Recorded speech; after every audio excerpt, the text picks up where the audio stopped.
Ndugu mpenzi mtazamaji, leo niko na fumbo ambalo fumbo hili nataka ulijibu kwenye comments, na likuwashinda basi nitakupatia tu jibu, lakini nasema hivi: kuna kijana mmoja alikuwa anafanya kazi pahali ambapo panapita watu wengi sana, yani approximately tuseme watu kama milioni moja hivi. Lakini akaja mzee mmoja akamuuliza kwamba, kijana, kuanzia asubuhi mpaka jioni unafunga kazi yako, huo umeona watu wangapi? Asubuhi mpaka jioni unaona watu wangapi hapa? Kwa sababu hapa naona kuna watu wengi sana. So huo unaona watu wangapi kijana?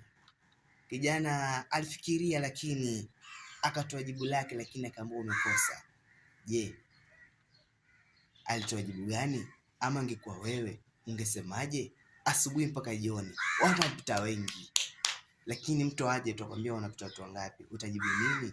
Kwenye comment section nataka jibu. Mkishinda kupatia jibu tu, tuelimishane.